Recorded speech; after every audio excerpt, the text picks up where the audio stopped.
Bonjour, j'espère que vous allez bien après cette pause. J'étais en vacances à l'étranger, au Maroc. Je ne sais pas si on aura l'occasion d'en reparler ou pas, étant donné que j'ai eu plein de prises de conscience. Mais bon, c'est pas le sujet de la vidéo aujourd'hui. Aujourd'hui, je vais parler de pourquoi j'ai pris la décision définitive, en tout cas au moment où on se parle, de quitter les réseaux sociaux. Faut savoir deux choses. La première chose, c'est que c'est une réflexion que j'avais en tête depuis je pense plusieurs années. Mais vous connaissez, oui, je le ferai plus tard, oui, je le ferai plus tard, puis on laisse passer les choses et on le fait jamais assez, et puis on retourne dans notre vie. Puis bon, là, l'occasion s'est présentée, les prises de conscience, je dirais surtout, se sont présentées, et je me suis dit, écoute, quitte déjà Insta, tu y vas 5 minutes par jour, ça te sert à quoi de le garder? Bon, ouais, j'ai quitté ça, je suis pas mort, au contraire. Et par la suite, mon vieux Facebook que j'avais depuis peut-être 10 ans, plus, je ne sais pas exactement, au moins 10 ans, je dirais. Donc voilà, donc je vais donner mes raisons, je vais essayer d'étayer mon propos, et puis si ça vous résonne avec vous, tant mieux. Si ça ne résonne pas avec vous, tant mieux aussi. Je ne vais pas essayer de vous convaincre. Et la deuxième chose que je voulais dire pour finir cette introduction, c'est que cette vidéo n'a pas pour but de vous convaincre, et cette vidéo n'a pas pour but de vous dire que si vous avez des réseaux sociaux, si vous consommez du réseau social, ben que vous êtes une mauvaise personne et que vous valez moins que moi. Je ne suis pas du tout dans cette optique-là. Je vais juste donner mes raisonnements et après, libre à chacun de faire sa vie selon où il en est, selon où il veut aller et selon comment il voit les choses. Donc c'est important à comprendre parce que souvent quand on a des contenus sur ça, sur internet, ça va être des contenus que je trouve très culpabilisants. Oui mais tu ne devrais pas faire ceci, oui mais arrête, oui mais si tu regardes les réseaux sociaux, c'est que t'es un mouton, je sais pas quoi, mes couilles, bref, voilà. On n'a pas le temps pour ça ici. Donc ça c'est dit. Première raison, c'est retrouver mon attention. Alors, il faut comprendre une chose, c'est qu'aujourd'hui, votre attention, donc là où vous mettez votre concentration, là où vous décidez de mettre votre énergie et vos ressources d'une manière générale, c'est quelque chose qui est valuable.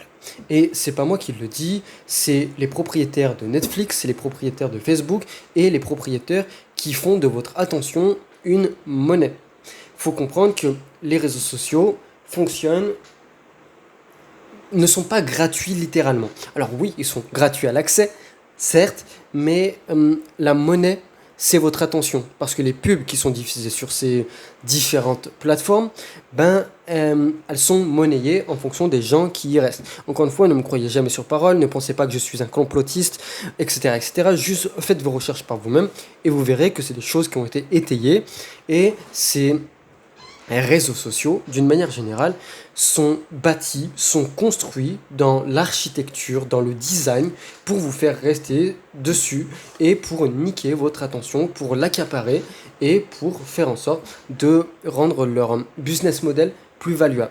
Et c'est une des choses sur lesquelles j'ai voulu me sortir. Comme je vous l'avais dit, je souhaite sortir de mes conditionnements. Et d'ailleurs, ça va être la deuxième raison.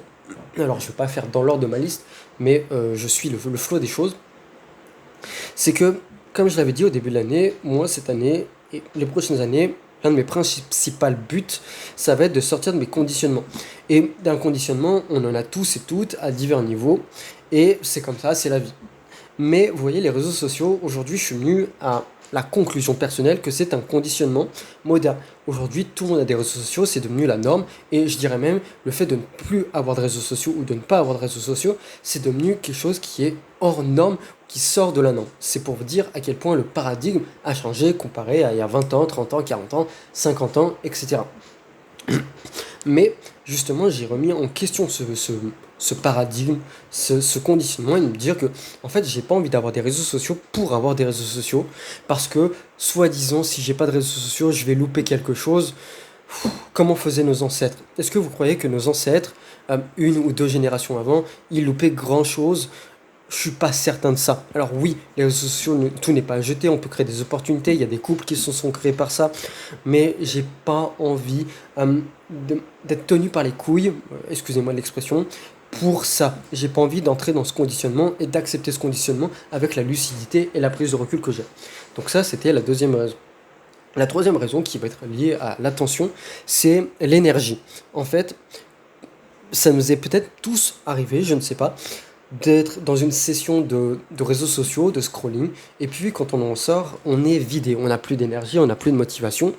En fait, ça peut s'expliquer par votre système dopaminergique qui a reçu plein de shoots de dopamine, de plaisir artificiel d'un coup, et quand il quitte ça, il est totalement lassé de la vie et je ne vais pas dire plus rien ne peut le rendre heureux, mais ça va être plus compliqué, notamment sur le long terme, de rendre votre cerveau plus heureux, ou en tout cas de l'inviter à faire des efforts où la gratification va être différente. Un exemple avec moi, alors moi ça va, j'ai cette chance d'avoir travaillé ma discipline, mais j'apprends des langues comme vous le savez, et apprendre une langue ça se fait pas en 2 semaines, ça prend des mois, des années, eh ben, je dois accepter que la gratification va être différée, que le gros bénéfice va intervenir non pas à l'instant T, mais à dans 10 ans. Mais le truc, c'est qu'aujourd'hui, la plupart des gens ne sont plus capables de différer ça, ne sont plus capables d'accomplir de grandes choses, encore une fois, à notre échelle. Pour moi, apprendre une langue, c'est une grande chose. Pour d'autres personnes, ça va être construire un couple sain, c'est une grande chose. Et encore plus dans la génération dans laquelle on vit, etc., etc. Encore une fois, tout est relatif et évolutif. Mais c'est aussi pour ça que j'ai quitté les réseaux, c'était pour regagner une forme d'énergie. Encore une fois, j'ai la chance de ne jamais avoir été non plus trop sur les réseaux sociaux, même si trop à mon goût, mais je veux retrouver cette ressource-là qui est une ressource précieuse dans le monde dans lequel on vit. La troisième chose, c'est une troisième ressource, c'est le temps. Le temps que vous passez sur les réseaux sociaux, eh ben, c'est un temps que vous ne mettez pas à construire une partie de votre vie. Alors, je ne dis pas que chaque minute de votre vie devrait être dépensée à construire votre vie. Je ne pense pas que ce soit réalisable et je ne pense même pas que ce soit sain. Votre cerveau a parfois besoin de moments où il va totalement lâcher prise, où il va faire des choses qui ne construisent pas sa vie. Par exemple, aller sur les réseaux sociaux, se regarder une petite série. C'est normal, ça fait partie de la vie et je pense de l'être humain. Mais c'est des choses qui doivent être nuancées et faites en conscience. Et moi, je me suis rendu compte que peut-être les 15 minutes où j'allais sur les réseaux sociaux par jour, donc c'est pas énorme comparé à la moyenne des personnes, où je crois que la moyenne en France est plus de 2 heures. Alors, est-ce que c'est 2 heures sur les écrans ou 2 heures sur les réseaux? Faudrait vérifier. Peut-être que je le mettrai en commentaire, mais ça doit tourner autour de ça.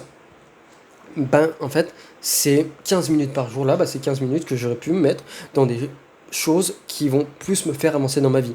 Alors, ne serait-ce que faire la sieste, j'estime que c'est quelque chose qui va plus me faire avancer dans la vie que être sur les réseaux sociaux. Donc, c'était un autre argument, retrouver du temps pour moi, retrouver du temps pour les choses qui comptent vraiment pour moi, et m'orienter de plus en plus vers la direction que je souhaite, et on en parlera à la fin de cette vidéo. L'autre point, et pas des moindres, c'est retrouver ou encore plus retrouver ma pensée critique. Et là, vous dites, quel est le rapport? En fait, les réseaux sociaux sont dirigés par un algorithme et cet algorithme répond à divers facteurs. L'algorithme va pousser certains types de contenus et ne va pas le faire au hasard. Et c'est des choses sur lesquelles je ne suis pas nécessairement extrêmement d'accord avec la chose. En fait, je pense que quand un algorithme choisit à votre place les types de contenus qu'il va mettre devant votre visage, on s'approche de quelque chose qui ne me plaît pas vraiment. Et encore une fois, je ne dis pas qu'il faut que ce soit du 100% ou c'est nous qui choisissons les choses, mais plus on va le faire, plus on va être en conscience des ressources qu'on va mettre dans notre vie, plus on va remplir son verre d'eau propre, c'est une métaphore en fait, et bien plus je pense que notre santé mentale, notre santé physique même, et notre santé de l'esprit en sera que mieux gardée. Donc, j'ai pas envie de répondre à des algorithmes, et ça va faire le lien avec le point suivant, c'est les émotions. Alors, je suis hypersensible à un certain niveau, mais quand j'allais sur les réseaux sociaux, notamment Facebook, et qu'il y avait certains contenus qui me trigger, qui déclenchaient certaines émotions, je connais ces aspects-là, parce qu'il y a sûrement des blessures, il y a sûrement des convictions qui sont mises en miroir face à ça, et ben j'en ressortais avec de l'angoisse, du stress, de la perte de confiance, de la mauvaise estime, avec le fait de maudire les gens, les humains. En fait, ça veut dire que les réseaux sociaux contrôlaient en partie mes émotions. Est-ce que c'est sain? En fait, non. Et là aussi, c'est comme pour la pensée critique, j'ai envie aujourd'hui d'un peu plus contrôler mes émotions et de plus cultiver des émotions qui vont me faire avancer dans la vie. Et des émotions qui me font avancer dans la vie, c'est pas que des émotions positives. mais c'est tout du moins des émotions que je vais parfois choisir ou dans des contextes qui vont être plus favorables. Je vais donner qu'un exemple, mais sur les réseaux sociaux, notamment Facebook, j'avais remarqué une chose, c'est que la montée des contenus que j'estime être extrémistes. Donc, extrémistes dans les deux sens. Gneu les hommes sont méchants, gneu les femmes sont méchantes, gneu tu dois être ceci pour plaire à une femme, ou gneu tu dois être ceci pour plaire à un homme. Ça me casse les couilles, j'ai pas envie de répondre à ces normes, et je pense que ces normes sont juste de la merde, qui font vendre, qui ont des buts marketing, ou qui répondent à des blessures de personnes, et ces personnes vont essayer de vous faire payer inconsciemment les blessures qu'ils ont eux-mêmes parce qu'ils sont incapables de les gérer. En fait, j'ai pas envie que ça ce soit mon monde, et j'ai pas envie que ça ressemble au monde que j'ai envie de voir. Alors peut-être que c'est utopique, mais pour moi, juste pour parler que de ce sujet-là, mais les combats entre hommes et femmes, c'est bon, il n'y a pas le temps pour ça. L'homme et la femme sont faits pour s'emboîter dans tous les sens du terme depuis la naissance de l'humanité. On se n'est fait pour s'harmoniser. Je pense pas qu'on est fait pour se faire la guerre ou pour faire des concours de bites mutuels entre clans. Mais c'est ce qui semble être arrivé aujourd'hui. Vous avez les femmes qui sont dans une victimisation. Gneu, les hommes sont méchants. Vous avez les hommes qui sont gneu, les femmes sont méchants. Gneu, victimisation. Je pense pas que ça va faire avancer le monde. Bref, c'était une de mes convictions. Mais vous comprenez que tout ça, ça joue sur mes émotions, sur nos émotions, je pense mutuellement, sur nos pensées critiques, et ça vous fait rentrer dans un monde qui n'est pour moi pas le monde, ou pas entièrement le monde, mais qui vous colore le monde avec des filtres, et souvent des filtres qui sont négatifs. Parce que la personne, homme ou femme, qui voit ça à longueur de journée, juste pour prendre que ce sujet-là, vous pensez qu'à la fin de la journée, elle se sent comment vis-à-vis déjà d'elle-même, mais vis-à-vis du sexe opposé. Je ne suis pas sûr que ça nourrit une image positive ou la possibilité qu'il y ait aussi des bonnes personnes d'un côté comme de l'autre. Mais bref, je me suis un peu égaré. L'autre aspect, c'est un aspect que j'ai plusieurs fois rabâché et c'est pour moi très important, c'est être droit dans mes bottes. Être droit dans ses bottes, c'est être intègre. Et être intègre, ça veut dire respecter ses convictions. Et même si elles vont faire de vous une personne qui va être jugée, qui va être critiquée, ou une personne où si ça ne va pas nécessairement dans votre sens ou tout le temps dans votre sens. Et en fait, comme je l'ai dit, ça fait plusieurs années que je dis que je veux arrêter les réseaux sociaux. Et ça fait plusieurs semaines, plusieurs mois maintenant que je dis que je tends à une vie paix et simple. On y reviendra juste après. En fait, si je veux être droit dans mes bottes avec moi-même, je pense, enfin c'est pas je pense, c'est je sais que je dois quitter les réseaux sociaux. Ça n'alimente pas ma paix, ça n'alimente pas mes émotions, ça n'alimente pas ma pensée critique, ça n'alimente pas comment j'ai envie d'alimenter mon temps, ça n'alimente pas où j'ai envie de porter mon attention et mon énergie. À partir du moment où, encore une fois, j'ai cette lucidité des choses, je peux soit faire comme la plupart des gens et ignorer la chose, passer outre et me laisser consumer par ce système ou par une partie de ce système, ou alors je peux dire écoute, j'ai conscience de ces choses-là, je les critique, autant être intègre avec moi-même et autant les quitter une bonne fois pour toutes. Parce que sinon, ça sert pas à grand chose de critiquer si tu passes pas à l'action sur certaines choses. En fait, c'est exactement ça. Et l'importance d'être droit dans ses bottes, c'est un truc qu'on vous dira rarement, notamment dans les secrets de comment être plus confiant vis-à-vis de soi-même, comment développer de l'estime. En fait, être droit dans ses bottes, ça augmente votre respect que vous avez pour vous-même et votre estime.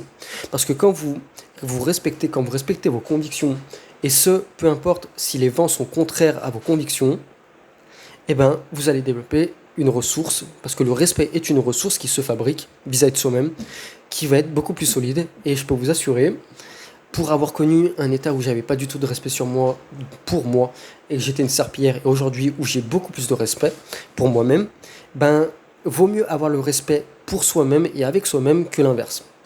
Mais là aussi, parenthèse dans une parenthèse. Et la dernière chose, c'est je tends une vie plus simple et je tends une vie plus paisible.